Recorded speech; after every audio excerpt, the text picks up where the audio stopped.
Good morning students. Today we do advantages and disadvantages of money. First we do advantages of money. Advantages of money means पैसे ਦੇ ਲਾਭ किस ਦੇ ਲਈ ਨੇ ਕਿ ਕਿਹੜੇ ਲਾਭ ਨੇ ਮਨੀ ਦੇ। ਠੀਕ ਹੈ। First point importance for consuming commodities.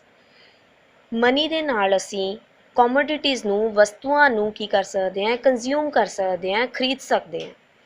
Second money is needed for every type of productive activity. कोई भी उत्पादक क्रिया करनी है किसी भी तरह का किसी वस्तु का उत्पादन करना है तो भी सानू की जरूरत है money. Third money helps to provide freedom to people who face the difficulties of barter system. Money किहड़े लोगों की हैल्प करती है जिहड़े बार्टर सिस्टम दियां मुसीबतां नूं फेस करते हैं। वस्तु वटांदरा प्रणाली दी मुसीबतां नूं फेस करते सी उन्हां दे लई मनी एक बहुत हैल्पफुल हुई है तो उन्हां नूं आज़ादी मिली है। ठीक है। In modern age trend depends upon credit. अजकल के आधुनिक युग दे विच जिहड़े ट्रेंड ने वो किते डिपेंड करते हैं क्रेडिट दे। In the absence of money credit creation is not possible. क्योंकि देखो अजकल जिद्दां debit card credit card ATM card वगैरह आपां यूज़ करते हैं तो जे मनी ना होवे तां ये सारियां चीज़ां की ने बिल्कुल साडे लई कोई प्रॉफिट नहीं हैगा इन्हां दा जे मनी नहीं है। ठीक है। तो क्रेडिट की क्रिएशन नहीं हो सकती, पैसे की होंद नूं वधाया नहीं जा सकता। ठीक है। इस करके मनी का होना बहुत ज़्यादा जरूरी है। Next money is also helpful for domestic and international trade. Money किते किते लई हैल्पफुल है घरेलू व्यापार करन दे लई ते अंतरराष्ट्रीय व्यापार करन दे लई। ठीक है। Money helps to distribution of national income among different factors of production. Different factor of production किहड़े ने land, labor, capital and entrepreneur. Land, labor, capital and entrepreneur. Land Bhumi, labor Kirat, capital पूंजी and entrepreneur की है उद्यमी। ठीक है। तो money की करती है राष्ट्रीय आमदन की इन्हां फैक्टर ऑफ प्रोडक्शन दे विच वंड करन दे विच हैल्पफुल कर हुंदी है। इट इज़ ईजी टू पे rent for the use of land नूं यूज़ करन दे बदले दे विच रेंट पे किया जाता और लेबर नूं की पे किए जाते हैं वेजिज, कैपिटल नूं इंटरस्ट एंड जो सारा पे करन तो बाद बाकी बचदा वो एंटरप्रेन्योर नूं की हुंदा प्रॉफिट। ठीक है। इस तरीके ना मनी की हैल्प करती है फैक्टर ऑफ प्रोडक्शन दे विच डिस्ट्रीब्यूट करन नूं इनकम नूं डिस्ट्रीब्यूट करन दे विच हैल्पफुल हुंदी है। Money is also helpful in capital formation. With the help of money it is possible to save and investment. देखो जे मनी हो पैसा हो ਤਾਂ ਅਸੀਂ ਪੂੰਜੀ ਦਾ ਨਿਰਮਾਣ ਕਰ ਸਕਦੇ ਹਾਂ ਮੀਨਸ ਨਿਵੇਸ਼ ਕਰ ਸਕਦੇ ਹਾਂ। ਜੇ ਸਾਡੇ ਕੋਲ ਮਨੀ ਹੈ ਤਾਂ ਅਸੀਂ ਇਨਵੈਸਟਮੈਂਟ ਕਰ ਸਕਦੇ ਹਾਂ ਕਿਉਂਕਿ ਜਦੋਂ ਸਾਡੇ ਕੋਲ पैसा होगा तो असी उहदे विचों कुछ सेव करके बाकी की कर लांगे इन्वैसट कर लांगे। इन्वैसट किदां कोई न्यू मशीनरी खरीद ली कोई न्यू प्रॉपर्टी खरीद ली। ठीक है। इदां दी इन्वैसटमेंट तां ही पॉसीबल है जे साडे कोल की है पैसा है। ठीक है। Next disadvantages. First disadvantage instability of value. मुल विच अस्थिरता आ जाती है। मुल दे विच अस्थिरता किद्दां आउंदी है। देखो value of money does not remain constant. पैसे का मुल इक्को जिहा नहीं रहिंदा। देखो जो आप फॉरन एक्सचेंज करते हैं तो ये डिमांड सप्लाई के अकॉर्डिंग इसकी वैल्यू घटती वधदी रहिंदी है। ठीक है। कदे डिवैल्यूएशन हो जाती है तो कदे रिवैल्यूएशन हो जाती है। इस करके इंस्टेबिलिटी पाई जाती है। इसका मुल घटता वधदा रहिंदा तो इस करके जो इन्हां दे विच वाधा घट्टा हुंदा तो बैलेंस ऑफ पेमेंट भी डिसइक्विलिब्रियम च आउंदा ते नाल दी नाल इकोनॉमी च भी जो ये ट्रेड साइकल इदां दी प्रॉब्लम्स आउणगियां तो इहदे नाल इन्फ्लेशन जां डिफ्लेशन होगा मीनस कीमतां विच वाधा जां कीमतां दे विच कमी हो सकदी है। ठीक है।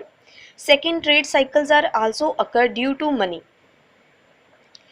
ट्रेड साइकल जिहड़े ने वपारिक चक्कर ने ये तां ही आउंदे ने जदों साडे कोल की है पैसा होंदा। जो इकोनॉमी च पैसे की होंद हुई उस तो बाद ही ट्रेड साइकल्स आउण लगे ने। Keynes was of the view that trade cycles are the result of imbalance between saving and investment decisions. देखो केन्स ने एक व्यू दिता है कि जिहड़े ट्रेड साइकल्स ने उन्हां दा की रिजल्ट हुंदा है कि जिहड़ी सेविंग और इन्वेस्टमेंट है उन्हां दे विच की आ जांदी है इम्बैलेंस असंतुलन आ जाता है। ਉਹਨਾਂ ਦੇ ਵਿੱਚ ਅਸੰਤੁਲਨ ਹੋਏ, ਕਦੇ ਸੇਵਿੰਗ ਵੱਧ ਜਾਂਦੀ ਹੈ, ਇਨਵੈਸਟਮੈਂਟ ਕਰੇ, ਕਦੇ ਇਨਵੈਸਟਮੈਂਟ ਵੱਧ ਜਾਂਦੀ ਹੈ ਤੇ ਸੇਵਿੰਗ ਘੱਟ ਜਾਂਦੀ ਹੈ। ਠੀਕ ਹੈ, ਇਹਨਾਂ ਇਨਵੈਸਟਮੈਂਟਸ ਦੇ ਇਹ ਟ੍ਰੇਡ ਸਾਈਕਲਸ ਦੇ ਨਾਲ ਹੀ ਹੁੰਦੇ। ਠੀਕ ਹੈ, next, invention of money has facilitate a wide range of credit facilities. This has encouraged lot of investment in industrial production. Overcapitalization frequently leads to overproduction, and overproduction causes depression, unemployment and uncertainties. ਦੇਖੋ ਜਦੋਂ ਪੈਸੇ ਦੀ ਹੋਂਦ ਹੋਈ ਹੈ ਤਾਂ ਇਹਦੇ ਨਾਲ credit facilities increase ਹੋਈਆਂ ਨੇ। Credit facilities increase means credit card, debit card, check ਵਗੈਰਾ ਇੱਦਾਂ ਦੀਆਂ ਚੀਜ਼ਾਂ ਹੋਂਦ ਚ ਆਈਆਂ ਨੇ ਤੇ ਉਹਦੇ ਨਾਲ ਕੀ ਹੋ ਗਿਆ ਕਿ ਸਾਨੂੰ ਇਹ ਕ੍ਰੈਡਿਟ ਫੈਸਿਲਿਟੀਜ਼ ਮਿਲੀਆਂ, ਸਾਨੂੰ ਲੋਨ ਵਗੈਰਾ ਵੱਧ ਮਿਲਣ ਲੱਗ ਗਏ। ਤਾਂ ਉਹਦੇ ਨਾਲ ਕੀ ਹੋ ਗਿਆ, ਇੰਡਸਟਰੀਅਲ ਪ੍ਰੋਡਕਸ਼ਨ ਵੱਧ ਗਈ ਕਿਉਂਕਿ ਇੰਡਸਟਰੀ ਦੇ ਲਈ ਲੋਨ ਮਿਲਣ ਲੱਗ ਗਏ। ਠੀਕ ਹੈ, ਜੇ ਕਿਸੇ ਨੇ ਛੋਟੀ ਲਾਰਜ ਸਕੇਲ ਜਾਂ ਸਮਾਲ ਸਕੇਲ ਲਗਾਉਣੀ ਹੈ ਉਹਨਾਂ ਦੇ ਲਈ ਉਹਨਾਂ ਨੂੰ ਲੋਨ ਮਿਲਣ ਲੱਗ ਗਏ। ਤਾਂ ਉਹਦੇ ਨਾਲ ਓਵਰ ਕੈਪੀਟਲਿਜ਼ਮ ਹੋਣ ਲੱਗ ਗਈ। ਓਵਰ ਕੈਪੀਟਲਿਜ਼ਮ ਮੀਨਸ ਪੂੰਜੀ ਜ਼ਿਆਦਾ ਤੋਂ ਜ਼ਿਆਦਾ ਲੋੜ ਤੋਂ ਵੱਧ ਲਗਾਉਣੀ ਸ਼ੁਰੂ ਹੋ ਗਈ। ਉਹਦੇ ਨਾਲ ਕੀ ਹੋ ਗਿਆ ਕਿ ਜਿਹੜੀ ਪ੍ਰੋਡਕਸ਼ਨ ਹੈ ਉਹ ਕਦੇ ਡਿਪਰੈਸ਼ਨ 'ਚ, ਮੰਦੀ, ਕਦੇ ਤੇਜ਼ੀ। ਅਤੇ ਉਹਦੇ ਨਾਲ ਜਦੋਂ ਤੇਜ਼ੀ ਆ ਤਾਂ ਇੰਪਲੋਇਮੈਂਟ ਵੱਧ ਗਈ, ਜਦੋਂ ਮੰਦੀ ਹੋ ਗਈ, ਡਿਪਰੈਸ਼ਨ ਹੋ ਗਿਆ ਤਾਂ ਅਨਇੰਪਲੋਇਮੈਂਟ ਦੀ ਪ੍ਰੋਬਲਮ ਆ ਜੂ। ਅਤੇ ਇਸ ਤਰੀਕੇ ਨਾਲ ਕਦੇ ਕੋਈ ਪ੍ਰੋਬਲਮ ਕ੍ਰੀਏਟ ਹੋਊਗੀ, ਕਦੇ ਕੋਈ। ਸਾਰੀਆਂ ਪ੍ਰੋਬਲਮਸ ਦਾ ਬੇਸ ਕੀ ਹੈ, money. Next, money has improved the facility of credit. Money ਨੇ ਇੱਕ ਹੋਰ ਫੈਸਿਲਿਟੀ ਕੀ ਦਿੱਤੀ ਹੈ ਕ੍ਰੈਡਿਟ ਦੀ, ਮੀਨਸ ਲੋਨ ਜੋ ਨੇ ਉਹ ਮਿਲਦੇ ਨੇ। ਜਿਹੜੇ ਲੋਨ ਨੇ ਉਹ ਇੰਡਸਟਰੀ ਲਈ ਤਾਂ ਮਿਲਦੇ ਹੀ ਮਿਲਦੇ ਸੀ ਅਤੇ ਨਾਲ ਨੋਨ ਪ੍ਰੋਡਕਟਿਵ ਐਕਟੀਵਿਟੀਜ਼ ਲਈ ਜਿਹੜੇ ਮਿਲਦੇ ਨੇ ਉਹ ਵੀ ਇੱਕ ਪ੍ਰੋਬਲਮ ਕ੍ਰੀਏਟ ਕਰਦੇ ਨੇ, ਮਨੀ ਦੀ ਡਿਸਐਡਵਾਂਟੇਜ ਨੇ। As a result loans are invariably raised for non productive purpose. This is one of the principal reason of growing indebtedness of the people in general. ਦੇਖੋ ਪ੍ਰੋਡਕਟਿਵ ਲਈ ਮਿਲਦੇ ਸੀ, industry ਲਈ ਮਿਲਦੇ ਸੀ, ਠੀਕ ਹੈ, ਬਟ ਜਿਹੜੇ ਨੋਨ ਪ੍ਰੋਡਕਟਿਵ ਦੇ ਲਈ ਮਿਲਦੇ ਨੇ ਉਹਦੇ ਨਾਲ ਕੀ ਹੋ ਗਿਆ ਕਿ ਇਹਦੇ ਨਾਲ ਲੋਕਾਂ 'ਤੇ ਕਰਜ਼ ਬਹੁਤ ਜ਼ਿਆਦਾ ਵੱਧ ਗਿਆ। ਤਾਂ ਇਸ ਕਰਕੇ ਅਸੀਂ ਈਜ਼ਲੀ ਕਹਿ ਸਕਦੇ ਹਾਂ ਕਿ ਇਹ farmer is born in ਡੈਪਟ, lives in ਡੈਪਟ and dies ਇਨ ਡੈਪਟ, ਕਿ ਇੱਕ ਜਿਹੜਾ ਕਿਸਾਨ ਹੈ ਉਹ ਕਰਜ਼ੇ 'ਚ ਹੀ ਜਨਮ ਲੈਂਦਾ, ਕਰਜ਼ੇ 'ਚ ਹੀ ਰਹਿੰਦਾ ਹੈ ਅਤੇ ਕਰਜ਼ੇ 'ਚ ਭਾਰ 'ਤੇ ਹੇਠਾਂ ਹੀ ਮਰ ਜਾਂਦਾ। ਠੀਕ ਹੈ, money leads to the unequal distribution of wealth. ਦੇਖੋ ਮਨੀ ਦੇ ਨਾਲ ਕੀ ਹੈ, ਜਦੋਂ ਪੈਸਾ ਹੋਂਦ 'ਚ ਆਇਆ ਉਦੋਂ ਤੋਂ ਅਮੀਰੀ ਗਰੀਬੀ ਦਾ ਫਰਕ ਜ਼ਿਆਦਾ ਹੋ ਗਿਆ ਕਿ ਅਮੀਰ ਲੋਕਾਂ ਦੇ ਹੱਥਾਂ 'ਚ ਪੈਸਾ ਜ਼ਿਆਦਾ ਜਾਂਦਾ ਅਤੇ ਗਰੀਬ ਲੋਕ ਗਰੀਬ ਹੀ ਰਹਿੰਦਾ। ਤਾਂ ਇਹ ਮਨੀ ਦੇ ਕਾਰਨ ਹੀ ਹੋਇਆ, ਇਹਦੀ ਇਕੁਅਲ ਡਿਸਟਰੀਬਿਊਸ਼ਨ ਨਾ ਹੋਣ ਦੇ ਕਾਰਨ ਹੋਇਆ। ਠੀਕ ਹੈ, money has led to the problem of black money. Money has facilitate the commission of economic crimes. ਦੇਖੋ ਜਦੋਂ ਪੈਸਾ ਹੋਂਦ 'ਚ ਆਇਆ ਤਾਂ ਉਦੋਂ ਤੋਂ ਹੀ ਬਲੈਕ ਮਨੀ ਦੀ ਪ੍ਰੋਬਲਮ ਹੋਈ ਹੈ। ਲੋਕ ਕਾਲਾ ਧਨ ਇਕੱਠਾ ਕਰਕੇ ਰੱਖਣ ਲੱਗ ਗਏ ਤਾਂ ਕਿ ਕਿਉਂਕਿ ਲੋਕਾਂ ਦੇ ਵਿੱਚ ਲਾਲਚ ਵੱਧ ਗਿਆ, ਉਹਨਾਂ ਨੂੰ ਪੈਸੇ ਦੇ ਨਾਲ ਉਹਨਾਂ ਦੇ ਮਨ 'ਚ ਲਾਲਚ ਆਇਆ ਜਿਹਦੇ ਨਾਲ ਬਲੈਕ ਮਨੀ ਦੀ ਪ੍ਰੋਬਲਮ ਹੋਈ ਹੈ। ਅਤੇ ਬਲੈਕ ਮਨੀ ਦੀ ਪ੍ਰੋਬਲਮ ਦੇ ਲਈ, ਬਲੈਕ ਮਨੀ ਰੱਖਣ ਦੇ ਲਈ ਲੋਕ ਕੀ ਕਰਨ ਲੱਗ ਗਏ, ਆਰਥਿਕ ਤੌਰ 'ਤੇ ਕ੍ਰਾਈਮ ਕਰਨ ਲੱਗ ਗਏ। ਠੀਕ ਹੈ, functions of money. Today we do functions of money. There are 3 types of functions of money. ठीक है, मनी ਦੇ functions ਦੀਆਂ 3 टाइप ने। फर्स्ट हैगी प्राइमरी और main functions, second secondary functions, third contingent functions. First we do primary functions. Primary functions the first medium of exchange. Money ਦਾ first ਕੰਮ ਕੀ ਹੈ, ਫਸਟ ਫੰਕਸ਼ਨ ਕਿ ਇਹਦੇ ਨਾਲ ਅਸੀਂ ਵਟਾਂਦਰਾ ਕਰ ਸਕਦੇ ਹਾਂ, ਵਸਤੂਆਂ ਦਾ ਲੈਣ ਦੇਣ ਕਰ ਸਕਦੇ ਹਾਂ। ਜਦੋਂ ਅਸੀਂ ਕਿਸੇ ਵਸਤੂ ਨੂੰ ਖਰੀਦਣਾ ਤਾਂ ਅਸੀਂ ਮਨੀ ਦਾ ਯੂਜ਼ ਕਰਾਂਗੇ। ਠੀਕ ਹੈ, ਮੈਜ਼ਰ ਆਫ ਵੈਲਿਊ, ਮੁੱਲ ਦਾ ਮਾਪ ਕਰ ਸਕਦੇ ਹਾਂ। ਕੋਈ ਵੀ ਵਸਤੂ ਹੈ ਉਸਦੀ ਕੀਮਤ ਕੀ ਹੋਊਗੀ। ਜਦੋਂ ਬਾਰਟਰ ਸਿਸਟਮ ਸੀਗਾ, ਬਾਰਟਰ ਸਿਸਟਮ ਦੇ ਵਿੱਚ ਗੁੱਡਸ ਦੀ ਅਸੀਂ ਵੈਲਿਊ ਨੂੰ ਮਾਪ ਨਹੀਂ ਸਕਦੇ ਸੀ, ਬਟ ਜਦੋਂ ਮਨੀ ਇਨਵੈਂਟ ਹੋਇਆ ਤਾਂ ਉਹਦੇ ਨਾਲ ਅਸੀਂ ਗੁੱਡ ਦੀ ਵੈਲਿਊ ਨੂੰ ਮੈਜ਼ਰ ਕਰ ਸਕਦੇ ਹਾਂ। ਜਿੱਦਾਂ 1 packet milk equals to 50 rupees. ਠੀਕ ਹੈ, ਉਹਦੀ ਵੈਲਿਊ ਦੱਸ ਸਕਦੇ ਹਾਂ ਵੀ ਉਹ ਕਿੰਨੀ ਦੀ ਹੈ। Next secondary function. Secondary functions ਦੇ ਵਿੱਚ first standard of deferred payments.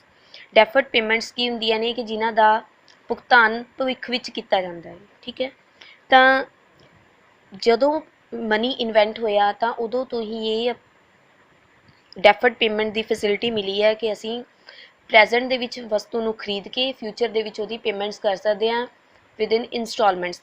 ਠੀਕ ਹੈ, ਇੰਸਟਾਲਮੈਂਟ ਦੇ ਵਿੱਚ ਚਾਹੇ ਉਹ ਮੰਥਲੀ ਇੰਸਟਾਲਮੈਂਟ ਚਾਹੇ ਈਅਰਲੀ ਇੰਸਟਾਲਮੈਂਟ ਹੋਵੇ। ਠੀਕ ਹੈ, next store of value. Store of value ਕਿ ਅਸੀਂ ਮਨੀ ਨੂੰ ਸਟੋਰ ਕਰਕੇ ਰੱਖ ਸਕਦੇ ਹਾਂ, ਉਹਦੇ ਮੁੱਲ ਨੂੰ ਸਟੋਰ ਕਰਕੇ ਰੱਖ ਸਕਦੇ ਹਾਂ। ਠੀਕ ਹੈ, ਜਿੱਦਾਂ ਇੱਕ ਪਰਸਨ ਹੈ ਉਹ ਆਪਣੀ ਇਨਕਮ ਦੇ ਵਿੱਚੋਂ ਆਪਣੀ ਕੰਜ਼ੰਪਸ਼ਨ ਕਰਨ ਤੋਂ ਬਾਅਦ ਬਾਕੀ ਕੀ ਕਰ ਲੈਂਦਾ, ਸੇਵਿੰਗ ਕਰ ਲੈਂਦਾ। ਠੀਕ ਹੈ। Next transfer of value, value the transfer ਕਰ ਸਕਦੇ ਹਾਂ ਕਿ ਅਸੀਂ ਕਿਤੇ ਵੀ ਬੈਠੇ ਮਨੀ ਦੇ ਨਾਲ, ਮਨੀ ਦੀ ਹੈਲਪ ਦੇ ਨਾਲ ਕਿਤੇ ਵੀ ਬੈਠੇ ਪੇ ਕਰ ਸਕਦੇ ਹਾਂ। ਠੀਕ ਹੈ। ਕੋਈ ਵੀ ਵਸਤੂ ਨੂੰ ਖਰੀਦ ਸਕਦੇ ਹਾਂ ਜਾਂ ਕਿਤੇ ਵੀ ਪੇਮੈਂਟ ਕਰ ਸਕਦੇ ਹਾਂ, ਭੁਗਤਾਨ ਕਰ ਸਕਦੇ ਹਾਂ। Next continent functions, basis of credit creation. First basis of credit creation, ਜਿੱਦਾਂ ਅੱਜ ਕੱਲ੍ਹ ਚੈੱਕ, ਡਰਾਫਟਸ, ਕ੍ਰੈਡਿਟ ਡੈਬਿਟ ਕਾਰਡ ਹੈਗੇ ਨੇ, ਇਹ ਸਾਰੇ ਕੀ ਨੇ, ਇਹਨਾਂ ਦਾ ਬੇਸ ਕੀ ਹੈ, ਮਨੀ। ਜੇ ਮਨੀ ਇਨਵੈਂਟ ਹੋਇਆ ਤਾਂ ਹੀ ਅਸੀਂ ਕ੍ਰੈਡਿਟ ਕਾਰਡ, ਡੈਬਿਟ ਕਾਰਡ ਜਾਂ ਡਰਾਫਟਸ ਵਗੈਰਾ, ਚੈੱਕ ਵਗੈਰਾ ਦੇ ਸਕਦੇ ਆ ਜਾਂ ਇਹਨਾਂ ਨਾਲ ਲੈਣ ਦੇਣ ਕਰ ਸਕਦੇ ਹਾਂ। ਠੀਕ ਹੈ। Second, measurement of maximum satisfaction. ਇੱਕ ਪਰਸਨ ਨੇ ਆਪਣੀਆਂ ਸਾਰੀਆਂ ਇੱਛਾਵਾਂ ਦੀ ਪੂਰਤੀ ਕਰਨੀ ਹੈ ਤਾਂ ਉਹਨੂੰ ਕੀ ਚਾਹੀਦਾ, ਪੈਸਾ। ਠੀਕ ਹੈ। ਉਸਦੇ ਜੋ ਆਪਣੇ ਐਸ਼ੋ ਆਰਾਮ ਦੀਆਂ ਚੀਜ਼ਾਂ ਖਰੀਦਣੀਆਂ ਤਾਂ ਉਹ ਮਨੀ ਦੀ ਹੈਲਪ ਦੇ ਨਾਲ ਖਰੀਦ ਸਕਦਾ ਹੈ। Next, distribution of national income. Distribution of national income means ਰਾਸ਼ਟਰੀ ਆਮਦਨ ਦੀ ਵੰਡ। ਰਾਸ਼ਟਰੀ ਆਮਦਨ ਦੀ ਵੰਡ ਕਿਹਨਾਂ 'ਚ ਕੀਤੀ ਜਾਊਗੀ, ਉਤਪਾਦਨ ਦੇ ਸਾਧਨਾਂ ਦੇ ਵਿੱਚ। ਉਤਪਾਦਨ ਦੇ ਸਾਧਨ ਕਿਹੜੇ ਕਿਹੜੇ ਨੇ, land, labour, capital and entrepreneur.